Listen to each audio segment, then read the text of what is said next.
Doenças mentais na juventude. Primeiro, por que esse tema?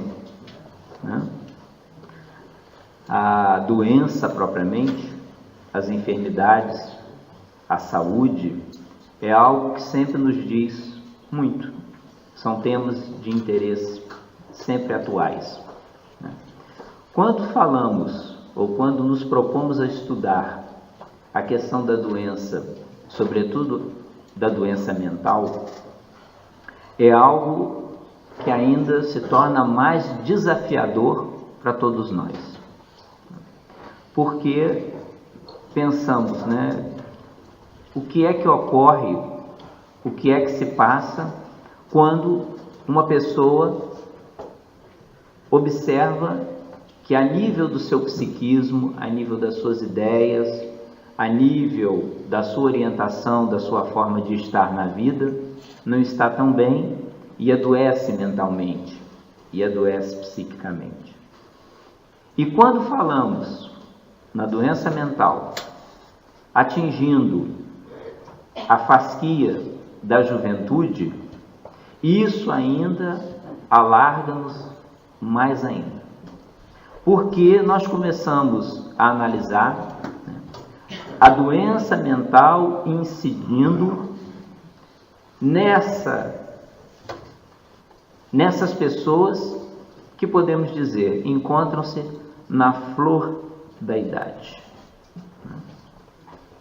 E mais ainda, quando nos debruçamos sobre os tratamentos, quando nos debruçamos sobre as perspectivas ou os caminhos que nós vamos ter que tomar diante de situações como essa, isso deixa-nos alguma inquietação. Então nós precisamos mergulhar no estudo da doutrina espírita para poder entendermos melhor. E nós tivemos a conversar isso com os nossos jovens, já em 2 encontros aqui na Casa Espírita, aos sábados, ouvindo até mesmo da parte deles as suas experiências, aquilo que observavam, os colegas, os amigos, os irmãos que tinham ou que já tinham passado por isso, casos que conheciam dessa ou daquela natureza, e assim. E, em virtude também do grande número de pessoas que recorrem aqui à instituição, e às vezes não são jovens que vêm, às vezes quem vem mais são os pais, sobretudo as mães, sobretudo o coração das mães. Muitas mães aparecem pedindo, querendo ouvir um esclarecimento, uma questão acerca de um filho, de uma filha que está passando por essa ou aquela dificuldade. E a doença mental na juventude é uma coisa da nossa atualidade, dos nossos dias.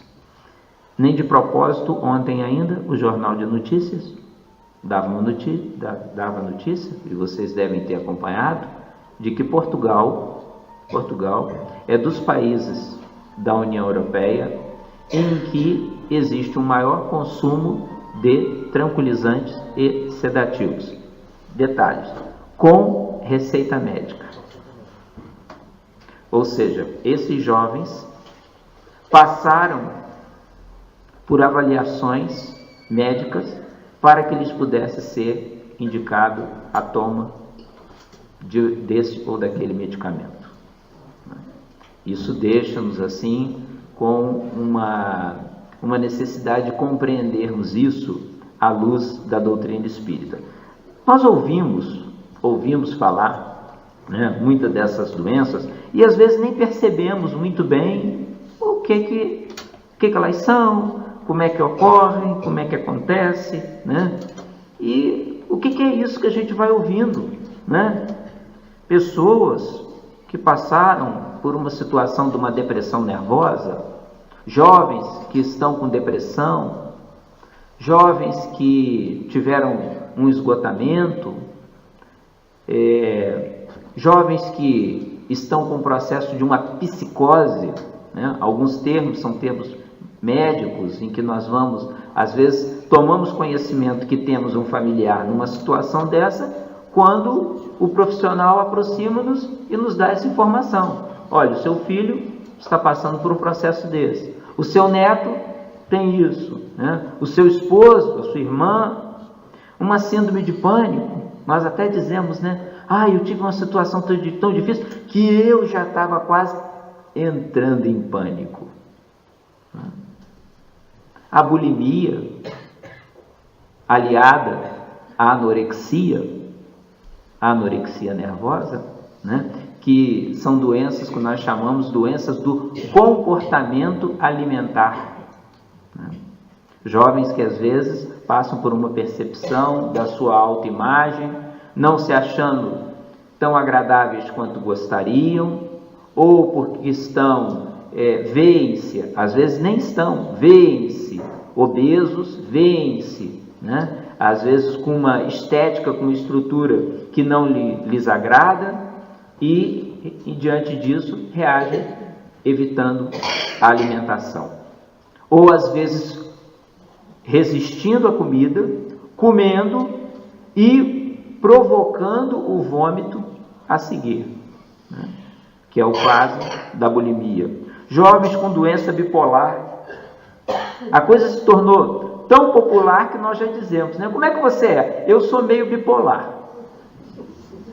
Às vezes eu estou em cima, às vezes eu estou embaixo. Tem hora que eu estou agitado, que eu estou lá em cima. E tem hora que eu estou lá no fundo do poço. Nós às vezes dizemos isso, né? Em que nós vamos acompanhando também. Ouvimos falar em jovens com esquizofrenia, jovens que têm alucinações, que às vezes ouvem vozes, que às vezes veem coisas, né? E observamos também jovens que têm a sua evolução da sua atividade mental, em que retrata algum atraso, alguma dificuldade no seu desenvolvimento. Então tudo isso já vai fazendo parte do nosso dia a dia. Nós vamos ouvindo, né? O que caracteriza em si a depressão? É a ausência de alegria. Simples. Perda de interesse por coisas que até então nos davam interesse.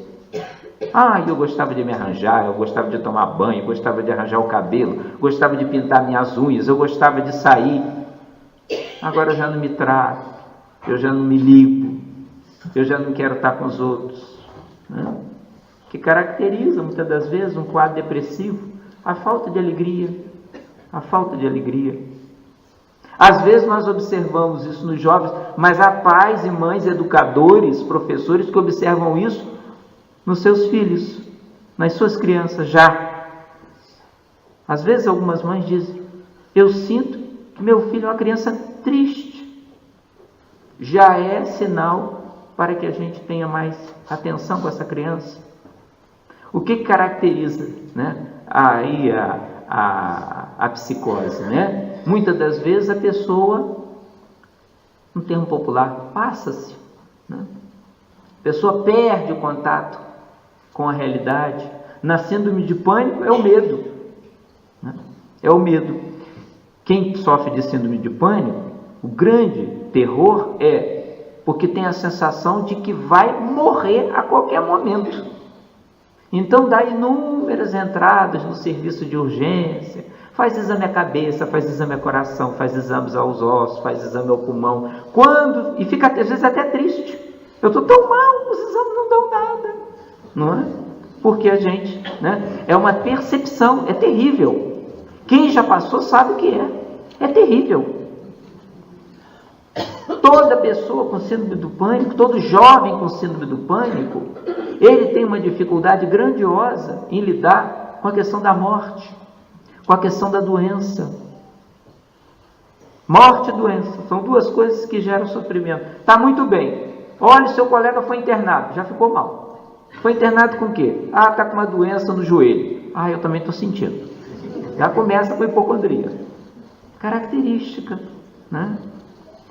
Então, nós vamos acompanhando isso um pouco e perguntamos: o Espiritismo? O que o Espiritismo diz acerca das doenças mentais, né?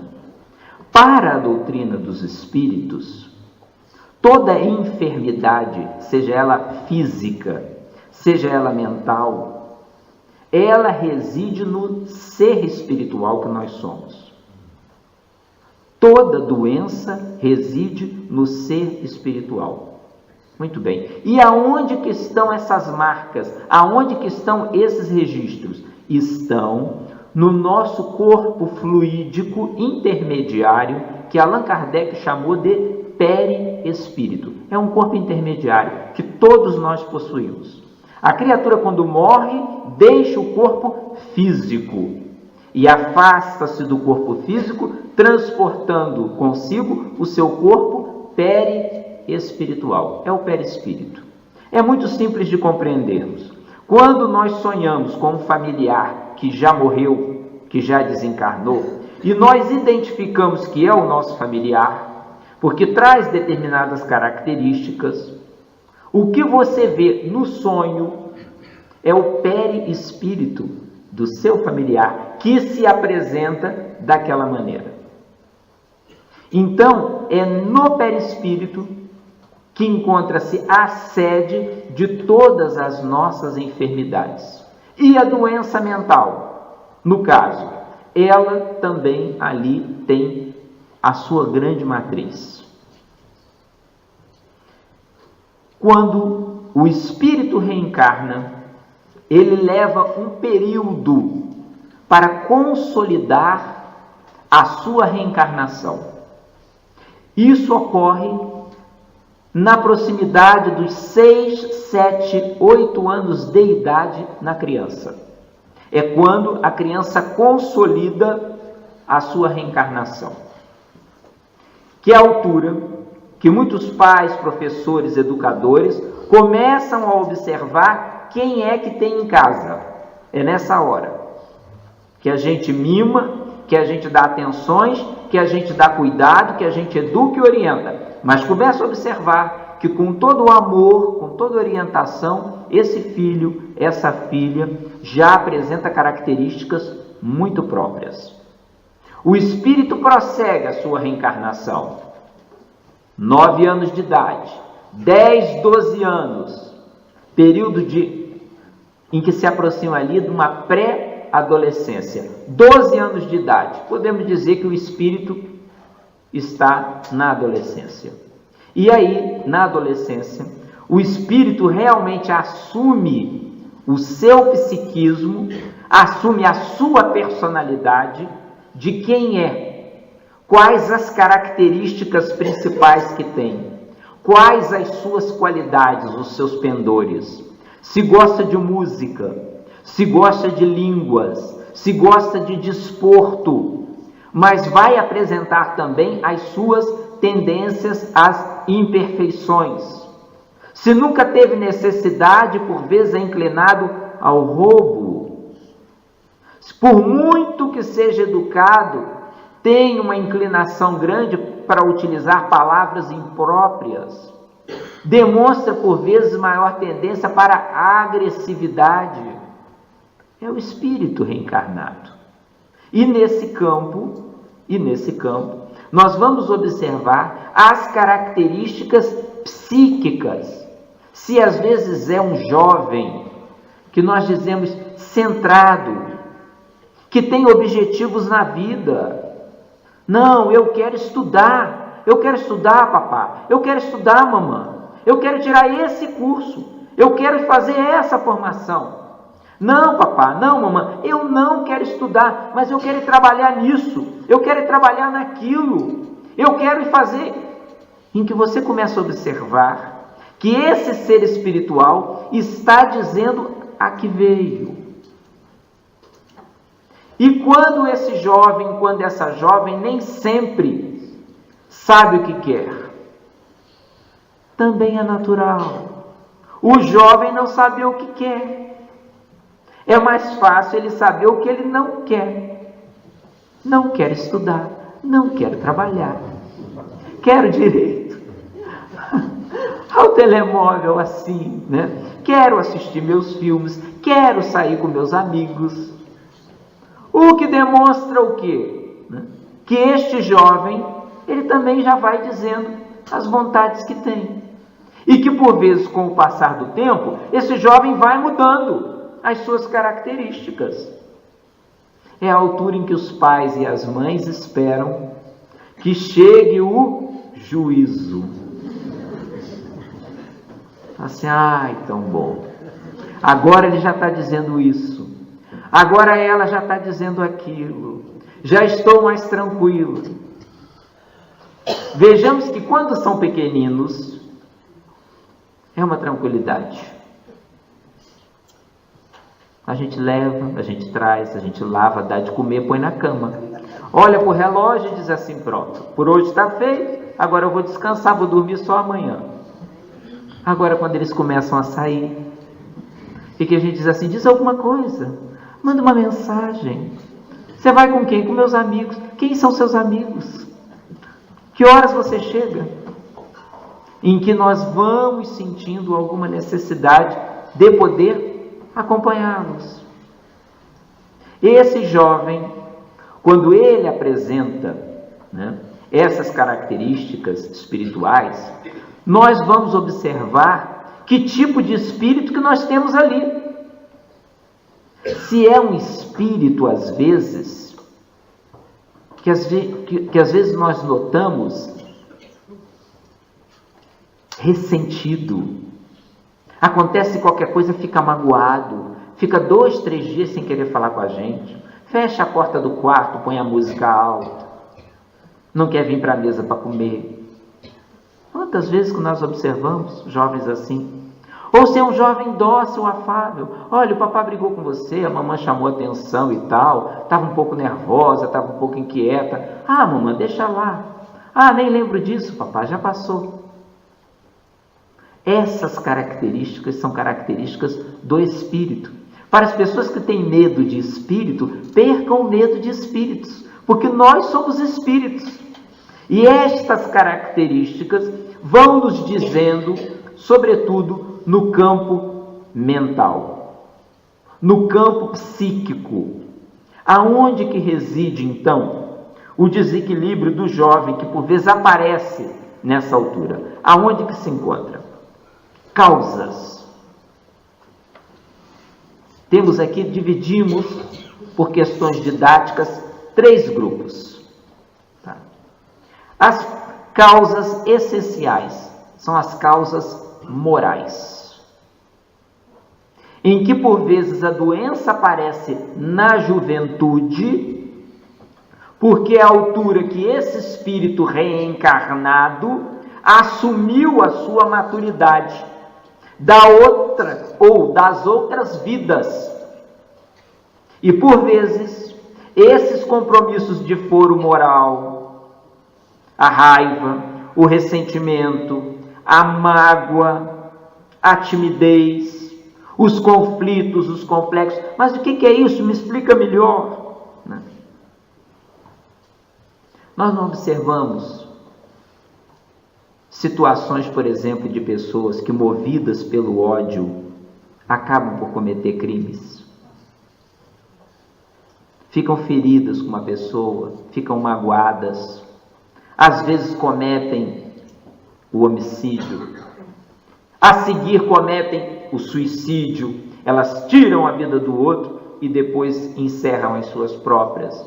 Muitas das vezes esse espírito que a gente diz assim, pronto, morreu, acabou. Não, morreu, continua.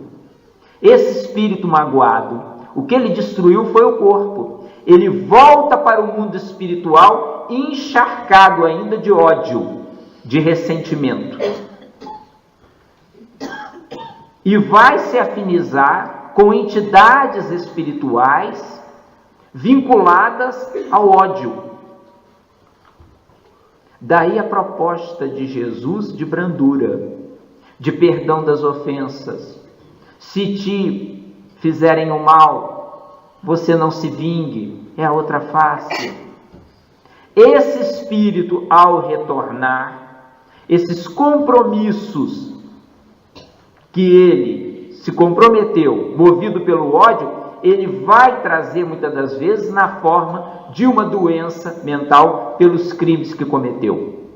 Às vezes com os outros, às vezes com ele. É a fase em que ele volta como expiação daqueles crimes que ele cometeu. Às vezes ele tirou, pelas suas atitudes, ele tirou o juízo, ou levou que muita gente perdesse o juízo, a inteligência, então ele volta com a cabecinha doente.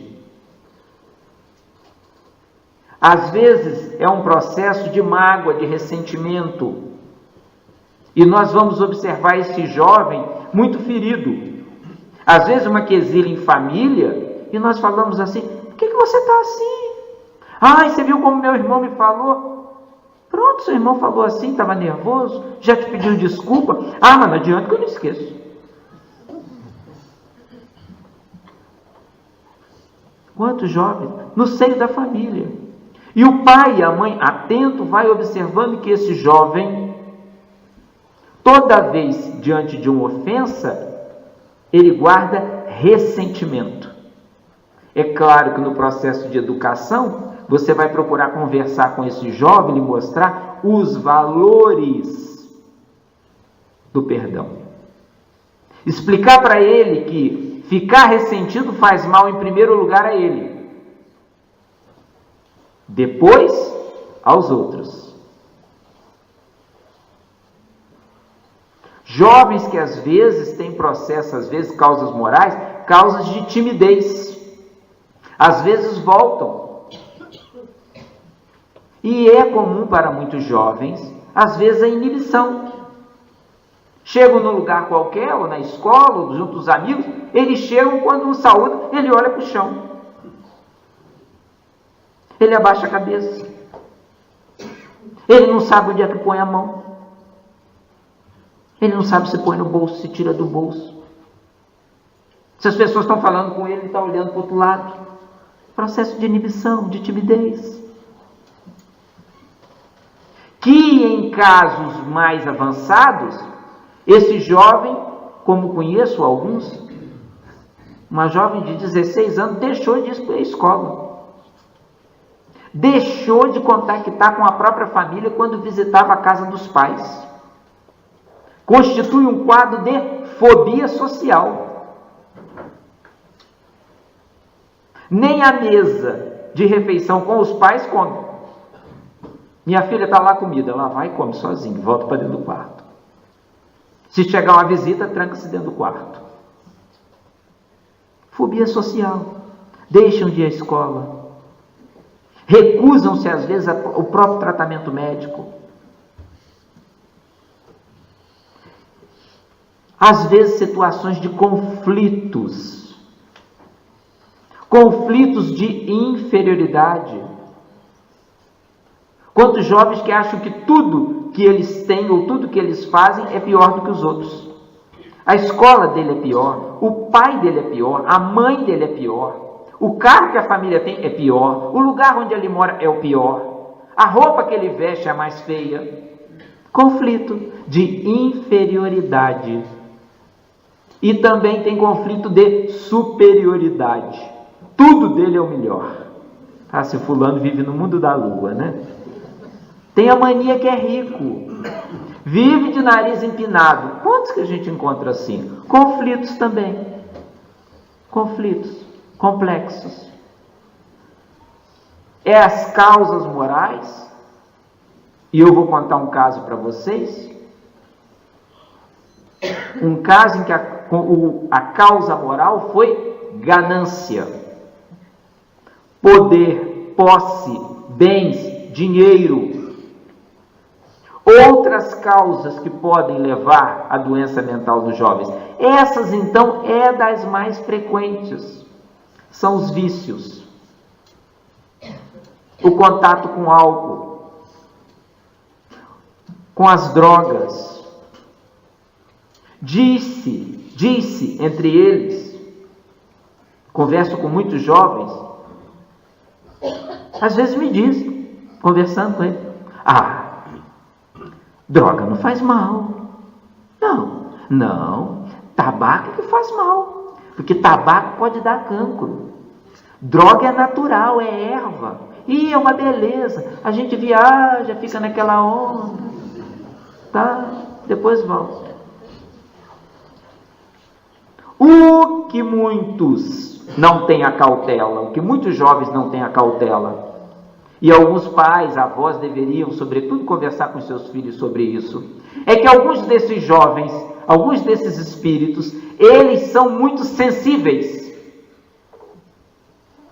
Explica melhor isso.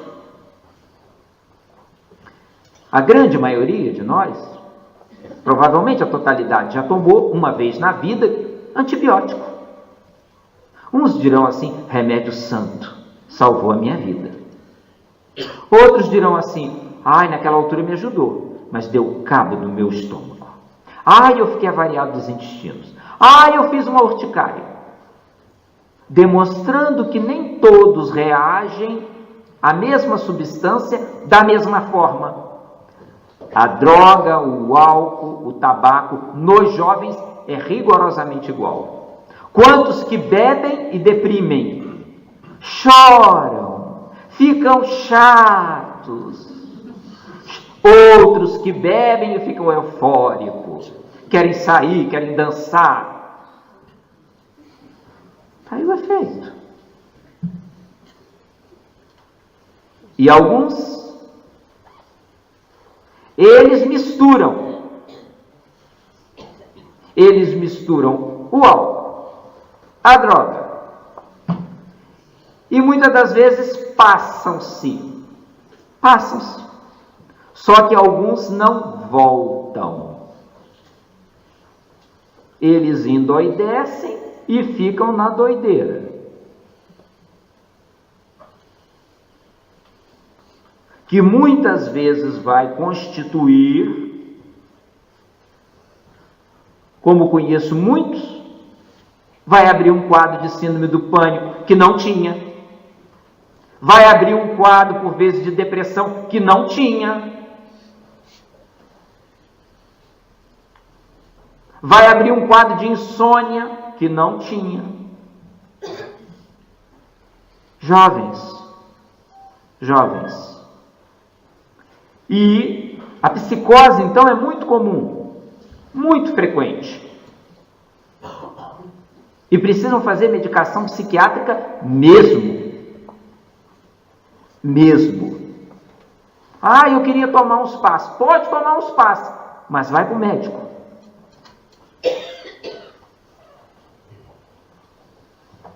Jogos.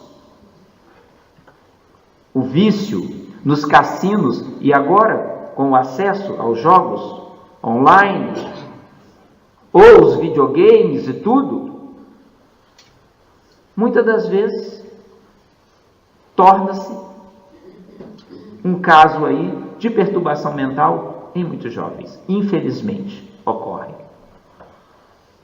E a doutrina espírita vem esclarecer ainda as causas de foro espiritual.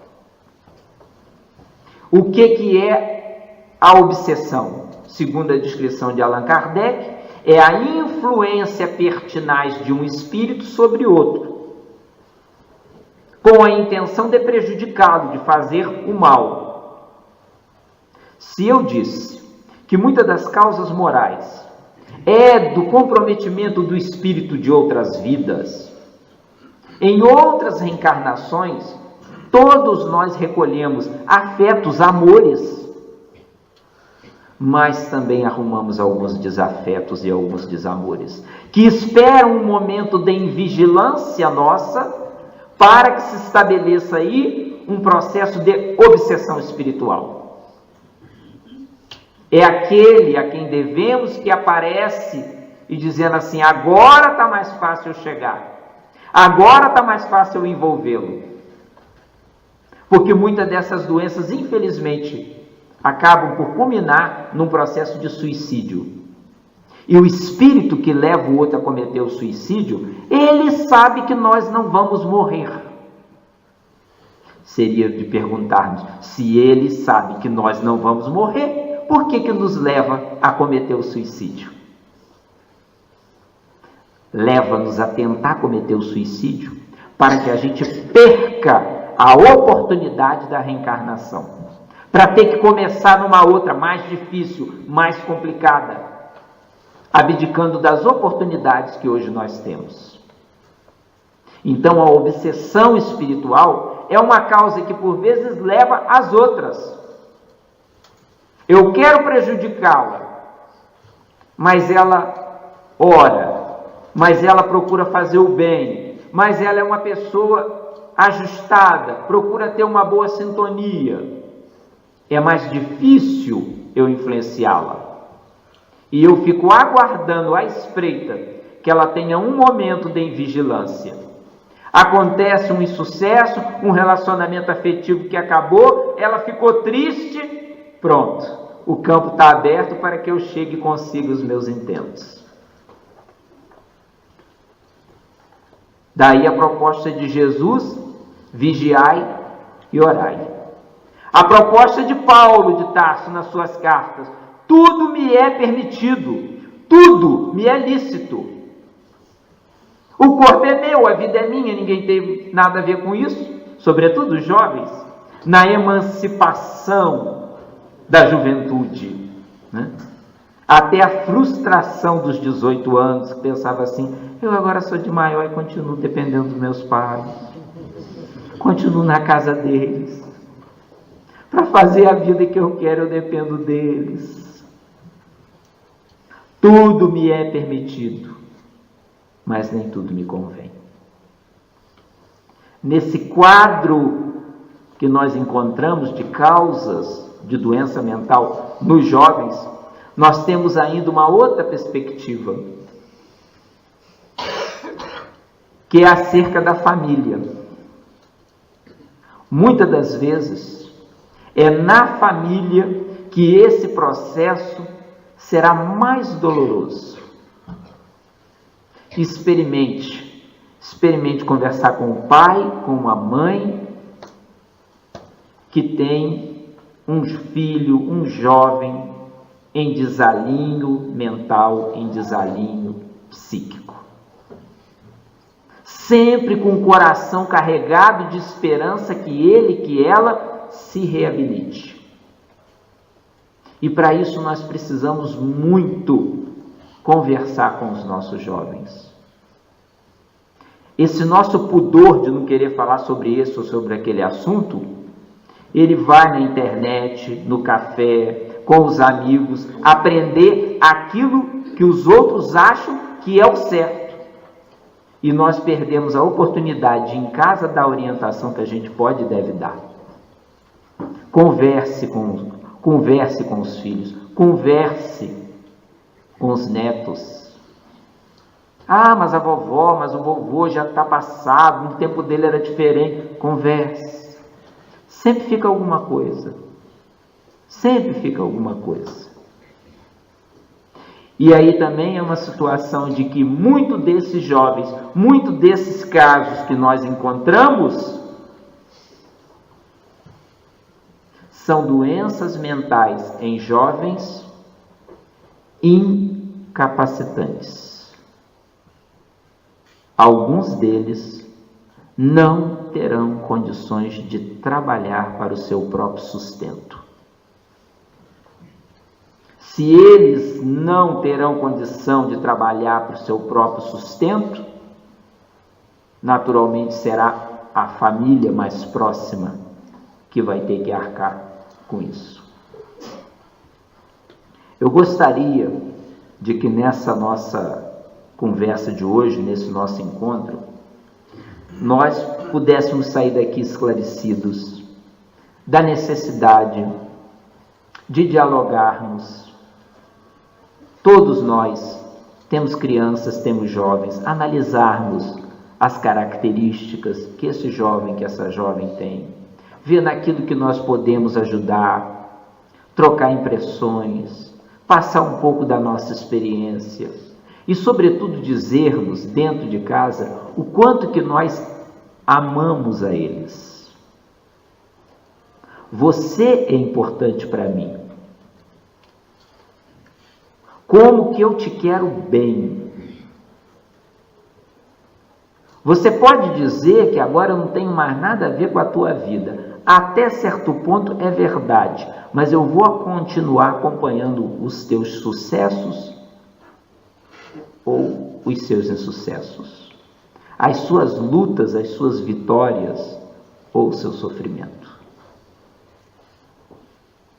Porque esse jovem, quando sente que no seio da família ele pode contar com esses corações queridos, ele pode até passar por um momento mais crítico, mas ele sabe que tem com quem contar no seio da família. Papai me ama, mamãe me ama, vovó, vovô, a madrinha, o titio me quer tão bem. Porque muitos deles, eles recuperam-se. Temos muitos casos de jovens que passaram por isso e recuperaram-se. O que é uma alegria fora do comum para todos nós que partilhamos isso no dia a dia. Outros, infelizmente, não. Através do Espiritismo, nós conhecemos as duas realidades.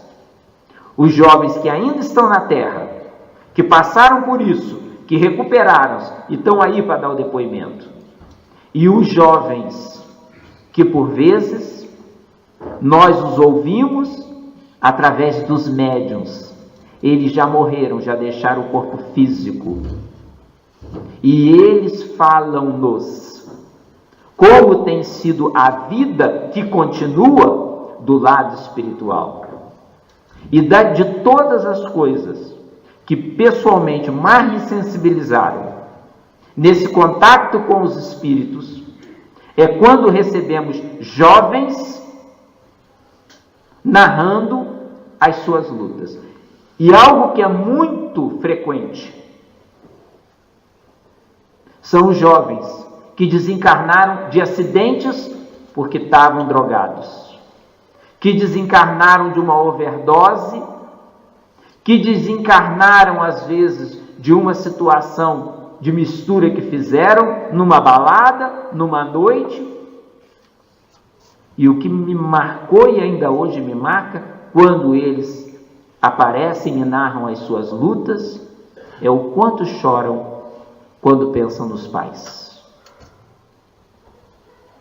Choram ao ponto das lágrimas grossas rolarem na cara dos médiuns, de molharem a mesa onde estamos sentados, de utilizarmos lenços e lenços e lenços, e as lágrimas não param de sair, porque o médium sente tudo isso durante o fenômeno do transe mediúnico, ainda que seja ali em 10, 15 minutos, pedindo o devido apelo aos pais.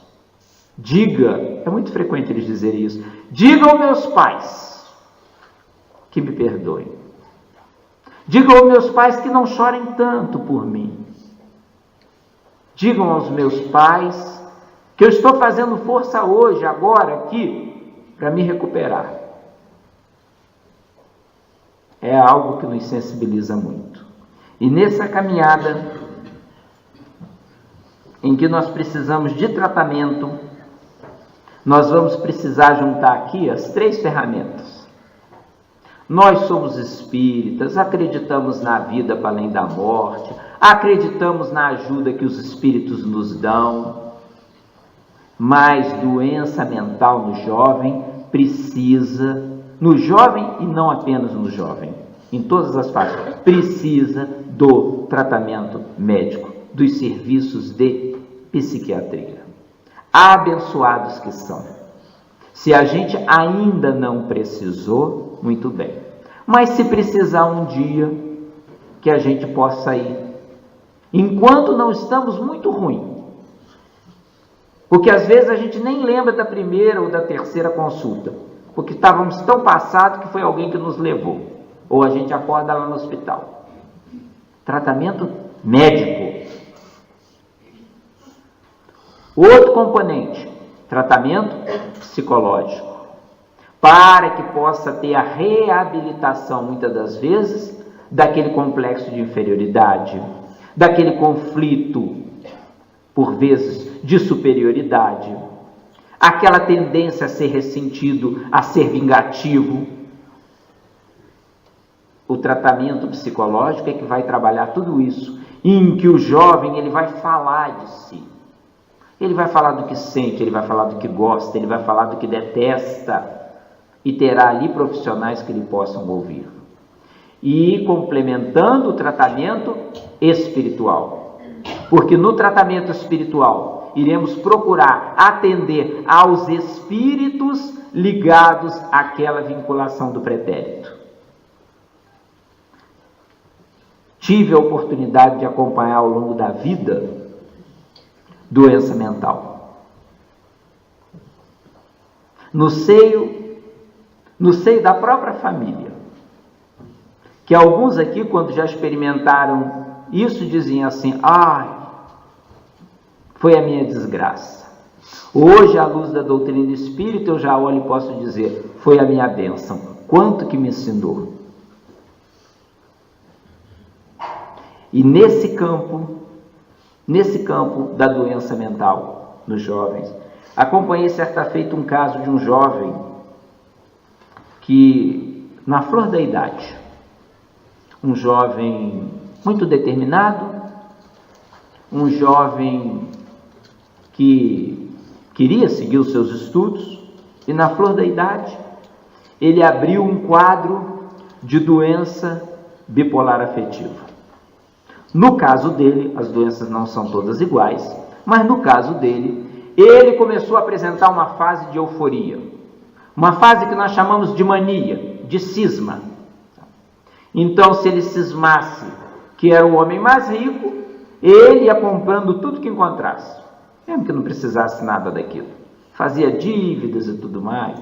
Se ele achasse, que agora era o maior cantor do país, ele comprava microfone, ele começava a anunciar que iria gravar um CD, e queria se apresentar, queria fazer shows, mesmo que não cantasse nada. Era a fase de mania, de euforia. Depois dessa fase de agitação, ele caía numa fase de depressão. Aí, nessa fase em que ele aterrava, era a fase que precisava ser internado, ficava por ali, ia fazendo aqueles tratamentos, acompanhava o tratamento psiquiátrico. Passado algum tempo, como ia se sentindo mais ou menos bem, o que fazia? Abandonava os medicamentos. Passado algum tempo, o que acontecia? Nova crise de euforia. A agitação com outra mania. Tá? Depois, outra fase de depressão. E foi andando assim. Conseguiu concluir os estudos, licenciou-se, tá? E tinha uma característica de personalidade. Qual era a característica? Ele era muito usura, mão fechada. A gente costuma brincar e dizer que não abre a mão nem para dar bom dia. Guardava tudo que era dele ninguém podia mexer. Para tirar dinheiro daquela alma, nossa senhora, esmola então nem pensar. E ele juntava dinheiro. Quando vinha a doença, a fase da mania, ele gastava. Imagina uma economia assim, né? Pois bem, e a sua mãe era muito bondosa, muito generosa, uma pessoa de muito mérito espiritual, né? E certa feita, não era uma pessoa que frequentasse centro espírita, ou que trabalhasse em centro espírita, mas uma pessoa com muito mérito, uma alma profundamente dedicada à família. Não tinha só aquele filho, tinha um número extenso de filhos. E certa feita buscou o centro espírita porque o seu coração de mãe, a família às vezes é que arca com um ônus muito pesado. Então ela procurou uma casa espírita, conversou lá com umas pessoas amigas e pediu que viesse uma orientação espiritual por causa daquele filho. E os espíritos explicaram que ele, numa reencarnação anterior, causa moral. Ele era uma pessoa que tudo para ele era o dinheiro, era o poder. Ele comprava bens, ele comprava as pessoas, ele tudo fazia para crescer e aumentar a sua fortuna.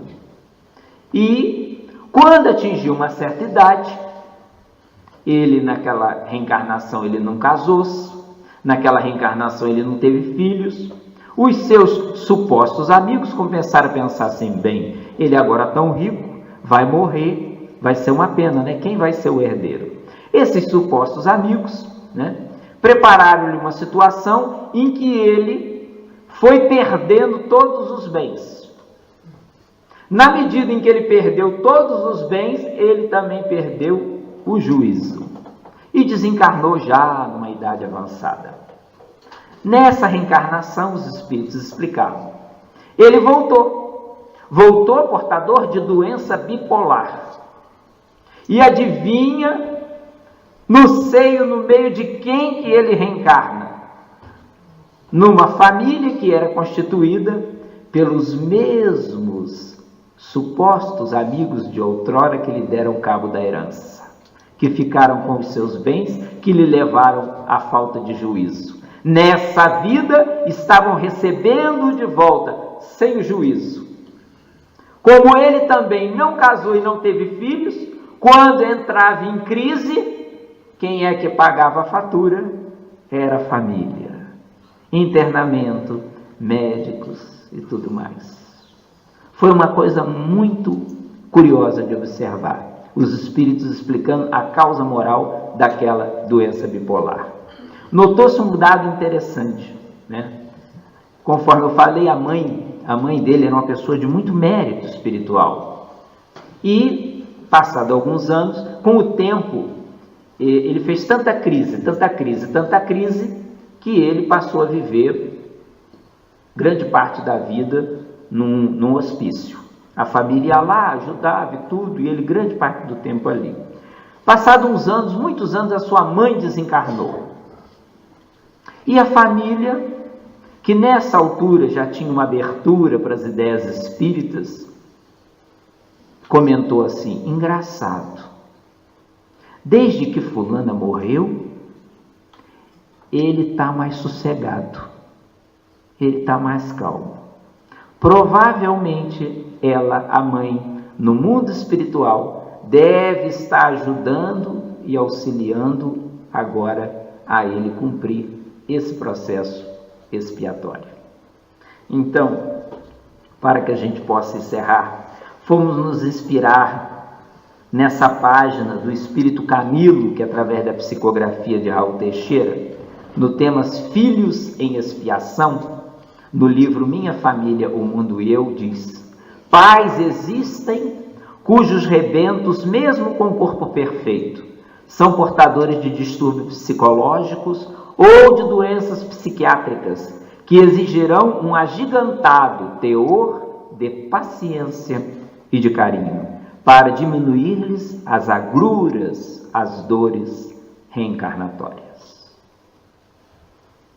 Se você é um jovem que encontra-se num processo desse, trate-se.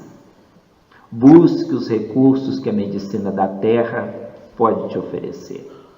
Se você tem também a oportunidade do recurso espiritual, associe ao recurso da medicina terrena o amparo espiritual. Se você, por vezes, tem um filho, uma filha, um familiar nessa situação, que é uma expiação pela qual também nós passamos conquanto familiares, continuemos a amá-los.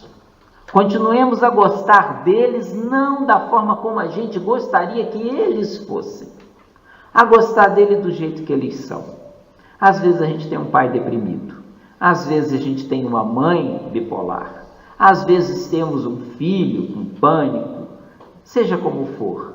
Olhe para essa alma, para esse coração, como ser abençoado, que você pode estar acompanhando nessa reencarnação, ajudando, amparando, permitindo que esse ser encontre a sua reabilitação com as leis divinas da mesma forma, da mesma maneira que nós também estamos nos acertando com a vida, estamos nos reencontrando conosco mesmo. Que Jesus nos abençoe, nos ampare e que a gente possa continuar nutrindo esse respeito, esse carinho, esse amor para todos esses que passam por momentos de um desalinho mental, compreendendo as nossas fraquezas, compreendendo as nossas fragilidades. Às vezes a gente põe a mão no peito e diz assim: ah, mas eu nunca precisei. Que bom, mas nós não sabemos se um dia ainda vamos precisar. Como espíritos imortais em evolução, a nossa condição ainda é de compromisso com a vida. Orarmos e trabalharmos para que a nossa saúde psíquica seja da consciência em paz e do exercício no bem a cada dia, a cada instante.